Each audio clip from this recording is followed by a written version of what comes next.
just want to do a little disclaimer. The sound in this video is terrible because it's like 90 something degrees and I'm filming in my car at lunch, so my AC was on and I thought it was going to be fine, but I filmed the whole video and it wasn't fine, but I'm not going to refilm it because it's just going to take too long. So I apologize. It's really not that bad, but I just wanted to put a little disclaimer. I do apologize for the sound quality in the video. I just didn't want to die in the 90-degree weather in my car. So now let's go ahead and get into the video.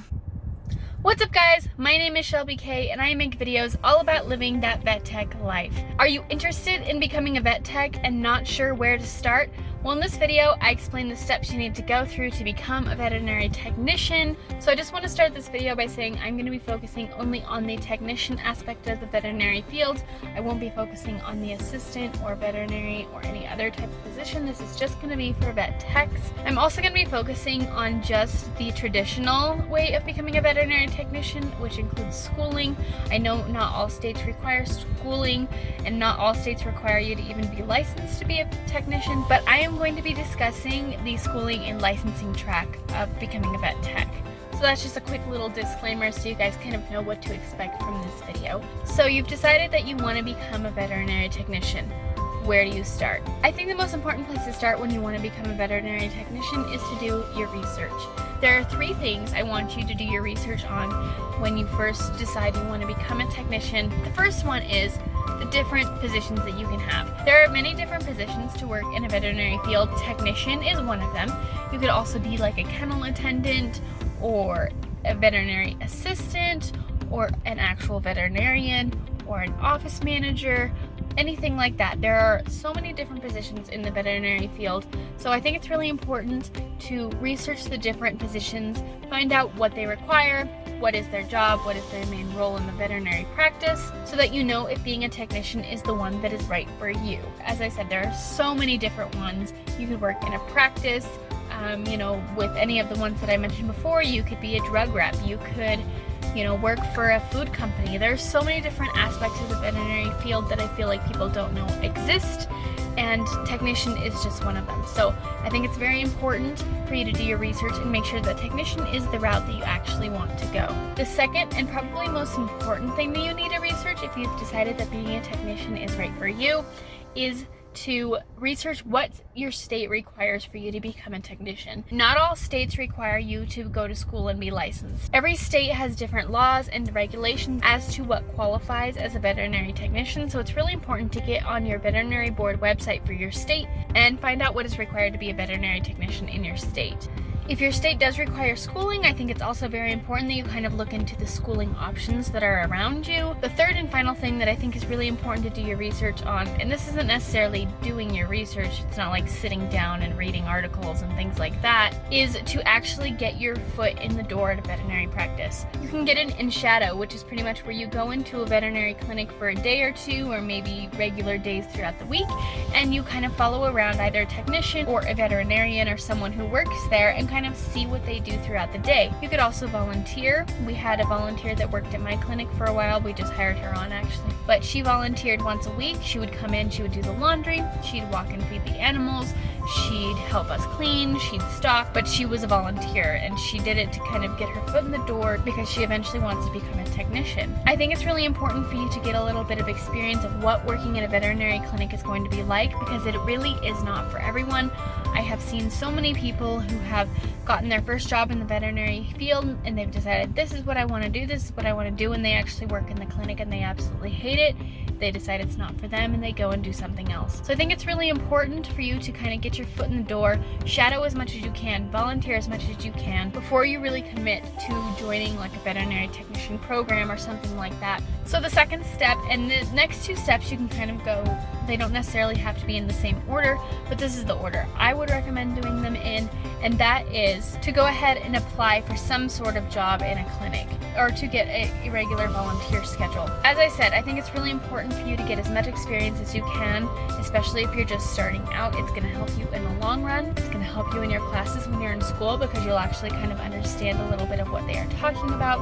It's going to help you because if you go to school, you're going to have to do like clinical rotation kind of things, externships and things like that, where you have to actually demonstrate the skills you're learning in your classes in a veterinary hospital, and it just helps a lot if you already have your foot in the door at a hospital. And then when you go to get your first veterinary technician job, you'll already have experience working in a clinic. You'll already have your foot in the door at a clinic, so maybe they'll just hire you on as a technician. Next week I am going to be posting a video about how to get your first job in a veterinary clinic, so be sure to come back to my channel next Sunday and check that video out. So step number 3 is to apply to a school. Hopefully you've already done a little bit of research to kind of figure out what schools are available to you, and you maybe have a little idea of what you want to do. You can do an online school such as Penn Foster, or essentially you do all your classes online. You don't have to necessarily go in. I think you have to go in for like testing. You still are going to be responsible for finding a clinic to do your externships at and do your demonstration of skills, but you can do it online. You can also do it in person on a college campus. Most commonly, people do veterinary technician associate's degrees, which is a 2-year program usually at a community college, but some universities also offer a 4-year veterinary technologist bachelor's degree. I don't know exactly what the differences are other than the schooling, but that is another option if that's something you might be interested in and something you might want to look into. So step number 4, which is going to take you a little bit to get there because, as I said, you're going to be in school for at least 2 years, but once you get done with your schooling and you've proved that you can do your skills and things like that, it is then time to take the VTNE. The VTNE is the Vet Tech National Exam. It is a standardized test that is the same across the whole country, and it is the big national exam to become a veterinary technician. To be a licensed technician in almost every single state, you have to pass the VTNE. It is a computerized standardized test that you go in and take at a testing facility. It's about $315 to take it. It's composed of 170 questions, 20 of which are more like test questions that don't actually count towards your final score. You have to apply to take the test. You have to send in your transcripts.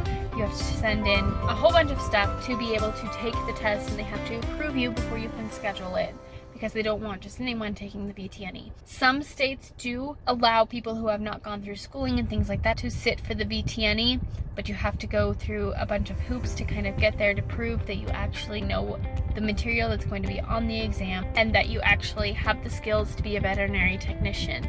I'm doing sort of an alternate route. I will go into it in a future video exactly what the route I am taking, but I am going to be allowed to take the VTNE once I am done with all of my studying and learning. After you have passed your VTNE, we then move on to step 5, which is to apply for a license through your state. So this might require taking the state exam. A lot of states have an alternate exam to the VTNE, which is the state board exam, which usually just kind of goes over the specific laws related to veterinary technicians and vet med in general for that particular state. It requires you to send in your VTNE scores, and you have to apply to the actual veterinary board of your state.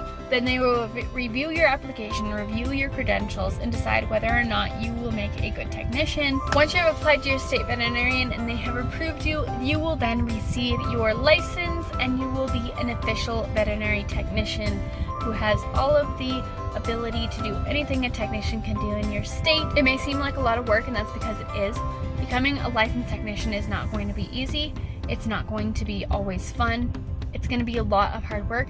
You're going to have to put in a lot of effort to prove that you have what it takes to become a technician. But as I've said a million times before, if you're the right kind of person and it's something you're passionate about, it is going to be so rewarding in the end. You are going to be saving lives. You're going to be providing a voice for those who don't have one. And you're going to be so proud of yourself at the end of it. So that is all I have for you guys. I hope you guys like this video. If you guys want me to expand on any of these, let me know down in the comments below, and I definitely will make a separate video expanding on them. I just kind of wanted to do something really quick and easy to kind of go over how do you become a technician. I see questions on the internet all the time. How do I become a technician? What do I need to do? So I just wanted to do kind of a little informative video for you guys. I hope you guys liked it. Please subscribe if you like these types of videos and want to know more about becoming a technician and my journey that I've been undergoing for the last 2 years to become a technician. Let me know down in the comments below if there's any other types of videos that you guys want to see from me. And please be sure to check out my social media, which will be linked down below, especially my Instagram. That's where I'm going to be posting all of my updates for my videos. As always, I thank you guys so much for watching, and I'll catch you all in my next video. Bye guys! Turning my finger green, 'cause it's not the real thing like